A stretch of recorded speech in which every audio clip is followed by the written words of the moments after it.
What's going on, YouTube? We're here at Lake Eustis.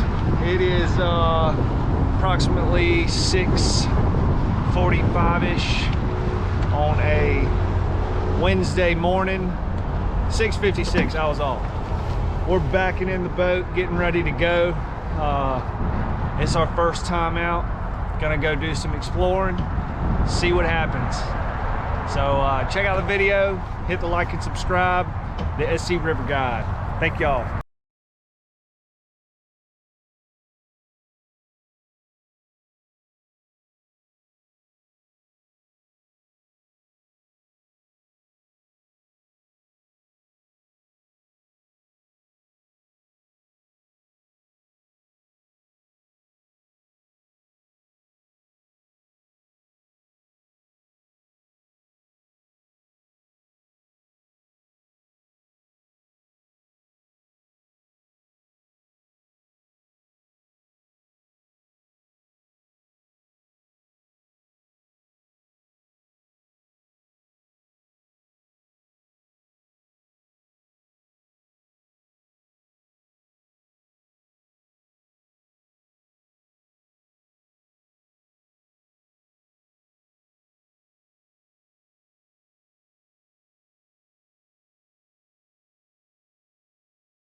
You need a square bill?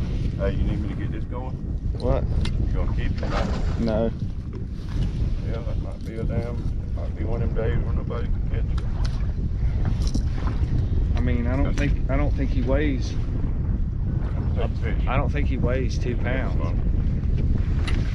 Anyway, I don't even know 16 inches. Got a roller? It's fat.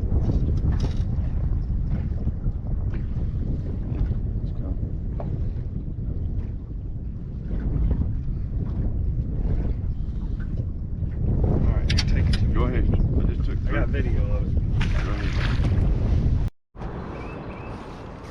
What's going on, YouTube? So, this is the update from Florida. I'm out here on the Saluda right now, where I'm in the confluence, really. And I wanted to give a verbal update at the end of this video, because it's supposed to be about the big bass. Had some issues with GoPro staying on. Seems like my batteries didn't want to keep it on if the cord was out for some reason, so I guess both my batteries went bad.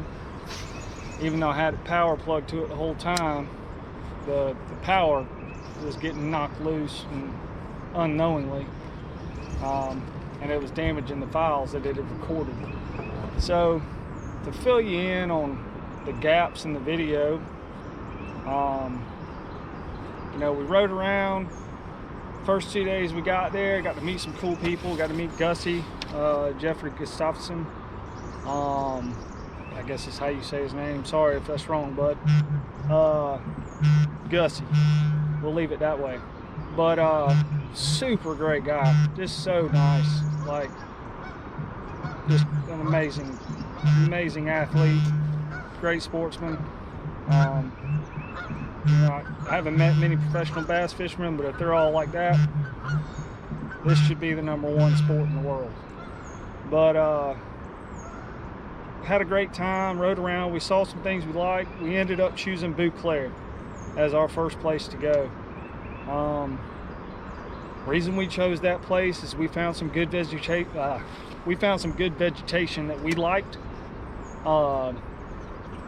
The water temperature was warmer than anywhere else we had found by a couple of degrees. You know, we didn't see any activity. It just could have been the time of day, but it turned out to be the right choice. We pulled up in Bouclair. Our area that we liked, we were the only boat over there. I mean, there were probably 15 boats in Bouclair, but they were all on the other side. And it made sense because as I rode out, I noticed that the vegetation was not on the side that we were on. However, when you tuck back into that corner we were in at the mouth of the Apaka Canal, it went back to vegetation. And it had good holes in it and good gaps. The ground was hard, which I like that. We believe it's limestone rock that was, you know, coming back with that density ping. So just things that we liked, that we felt comfortable fishing, and it just worked out in our favor that the first morning there was not a lick of wind on the water.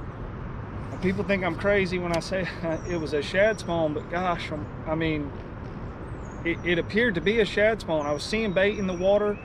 You know, there was enough hydrilla in there. The water temperature was up to almost 60 degrees. You know, it could have come early. I mean, I felt like, you know, maybe a shad spawn down there, I think maybe the latter part of the month or beginning of March, but the behavior I saw and what the fish were doing, hitting the top of the water, the bait were jumping, you could see the bait. All those, you know, variables combined is what gave us the chance to hook that big fish. We hooked at 8.53. Had no idea it was that big. Would have probably weighed in a little different, you know, would have thought that out a little bit had I known that I had an 8.5. I thought I had a top 5 fish. You know, scales we had just, I guess, weren't cutting it. I try and get in that mindset too, is, you know, I'm learning to be a tournament angler. I don't like to weigh the fish. I mean, I guess that's a bad thing. I just haven't had a chance to cull a whole lot of fish. So it's having accurate scales hadn't been a necessity, I guess, until now. So with that said, weighed the fish in. We did get third for the hour. We were running top 8 for the first day. I think we finished up top 12 big fish. And I caught it on the top water. I saw the fish, the signs. They were speaking to me, telling me, hey, they're hitting the top of the water. I watched for like 25 minutes, which was way too long. I should have tied on earlier. And we had seen activity similar, and it ended up not being fish. It was coots, this, that, whatever. And so we were kind of skeptical, and we just stuck to what we were throwing.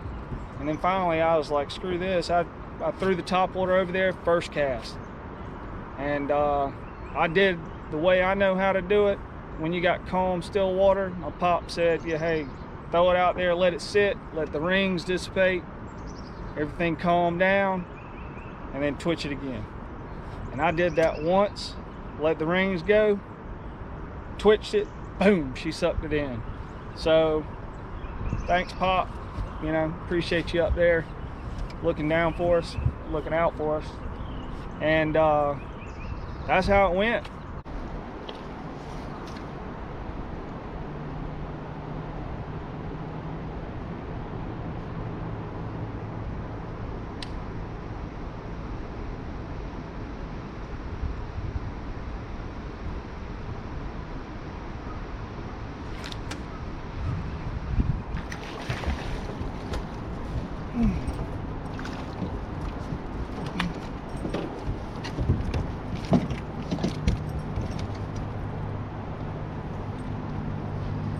Got him.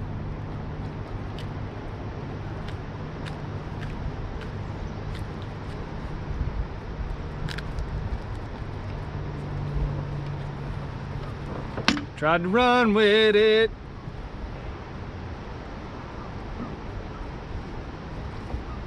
He actually picked it up twice. I missed him the first time, but he didn't feel the hook.